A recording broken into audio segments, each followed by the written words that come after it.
All right, welcome back to the channel. Chris Eubank is doing something that you don't see enough in boxing, taking on a tough fight with Matt Korobov, Southpaw Russian 160-pound fighter. Man, and Eddie Hearn had some crap to talk about it, and Chris Eubank blasts him back. Oh man, let's talk about that in this.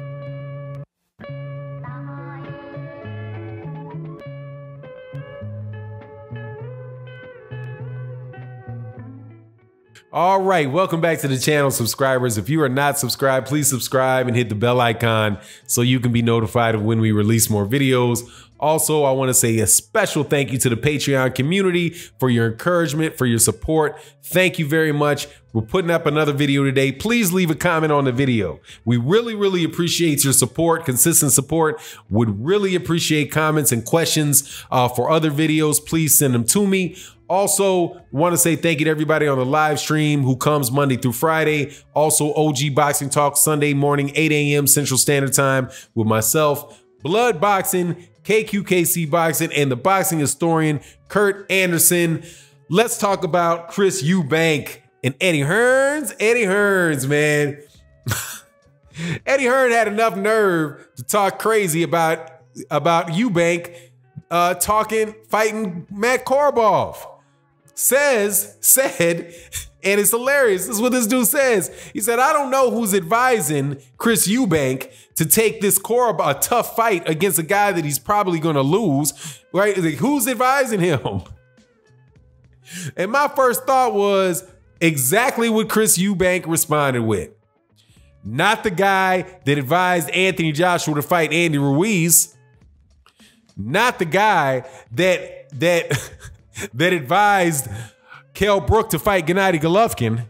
Not the guy that had Kell Brook fight Errol Spence Jr. Are you kidding me? Eddie, your matchmakers are terrible, man. Your matchmakers are terrible. Your guys lose if they ain't allowed. If matchroom boxers. Now here I'm exaggerating because I'm having fun, but you'll get the point. If a matchroom boxer doesn't have D-ball in their veins and allowed to go into the ring with gloves that weren't approved by the opponent, hey man, it turns into a 50-50 fight. Okay? Just get out of here, man. Who's the guy that advised Anthony Joshua to pass up $50 million in one shot to fight Deontay Wilder just so that Andy Ruiz could turn around? Andy Ruiz could turn around and knock out Anthony Joshua for significantly less. Yeah, Eddie Hearn, the grand advisor. Anyway, man, look. What's more ridiculous than that is the fact that Eddie Hearn said, why would you take that fight and not take a mega domestic fight against Callum Smith or Billy Joe Saunders? A massive, look, get this. Eddie Hearn says, why not take a massive domestic fight against Billy Joe Saunders, the 168-pound WBO champion, or Callum Smith, who I do believe is the WBA, the WBA 168-pound champion. And Chris Eubank responds, hey, if that's such a mega fight, why don't they fight each other? And I say, oh, applause, Chris Eubank. Applause. I was wondering the same question. Why would you chastise Chris Eubank, number one, Chris Eubank is going down to 160. He's going to a weight class that he probably belonged in to begin with because he's not that big a guy, okay? 160 pounds has plenty of opportunity for Chris Eubank. Chris Eubank's advisor, who I don't know who his actual advisor title is, but I do know for sure that Al Heyman was involved in getting him his last fight, which was James DeGale. And now he's more than likely going to be fighting on another PBC card against Matt Korobov, or IFL TV. IFL in the UK, I do believe, is the channel that the PBC airs their fights on over there. But he's moving down to 168. And he can have fights against a Jermall Charlo for the WBC championship, for a WBC championship, because isn't that who Jermall Charlo fought and had a good fight with? Do we not see how that's building? Matt Korobov's biggest fight was against Jermall Charlo. Jermall Charlo had a tough fight and beat him. Chris Eubank fights Matt Korobov. If Chris Eubank can beat Matt Korobov, they have a common opponent, which means that Jermall Charlo could defend his WBC belt against Chris Eubank in the UK. I wonder how. Now I'm not from the UK, but I know that there's significant name recognition for Chris Eubank in the UK. Hey man, why can't Jermall Charlo go over there and fight Chris Eubank and defend his belt over there in the UK? That could be a very good fight. It might not be as big a fight as the fight that Eddie Hearn refuses to make.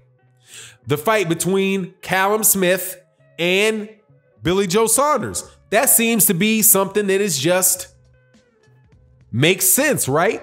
If you're so interested in mega domestic fights, then why don't you make a unification fight for the UK fans? Right? That's what we've been getting in boxing. That's one of the things this year that has gone really well. We've had unification fights. We've had Maurice Hooker fought Jose Ramirez for unification at 140. This weekend coming up, we've got a unification fight coming between Josh Taylor and Regis Prograis. We have unification fights that took place between Errol Spence Jr. and Sean Porter. There's been unification fights going on all over the place.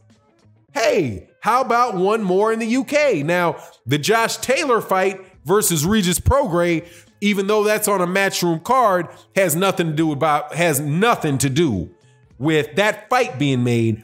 Unification fight being made has nothing to do with Eddie Hearn.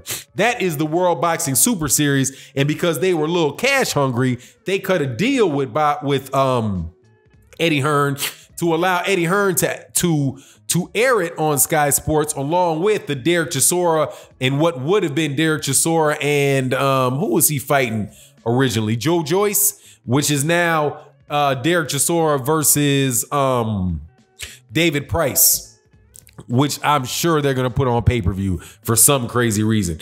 Regardless, that's what took place there. Hey, Eddie, instead of preaching at Chris Eubank for a competitive fight, that is a fight where people might not know who's going to win.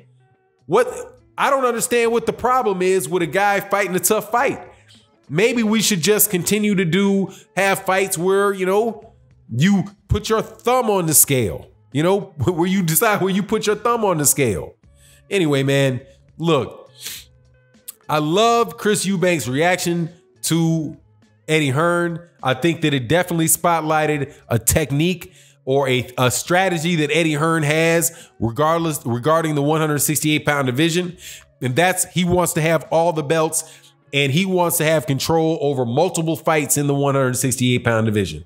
He's not looking for one champion in the 168-pound division. He would rather have two champions in the 168-pound division and then wait around to see if he could get four in the 168-pound division. He's trying to do what it is that Bob Arum did at 135 pounds.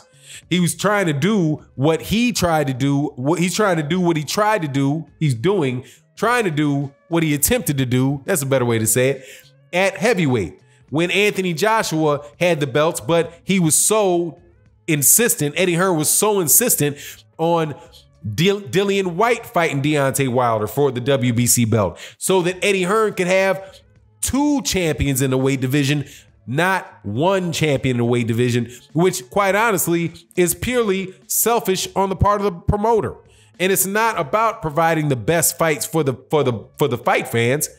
Not at all. It's about having the most leverage for Matchroom Boxing as a promotional company. That's what it's about. That's what this is about. And I don't believe for anything that they would want to make a fight with Chris Eubank and either one of those guys.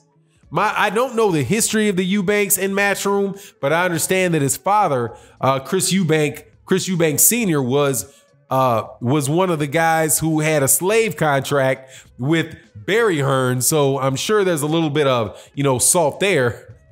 But look, man, I'm happy that Chris Eubank is fighting Matt Korobov. Matt Korobov deserves the fight. Matt Korobov is one of these guys that is very difficult to fight, kind of like a Luis Ortiz, a counter-punching southpaw who can crack, who's just a very, very dangerous fighter, and people avoid on a regular basis. The fact that Chris Eubank is willing to step up there and fight him says a lot about Chris Eubank.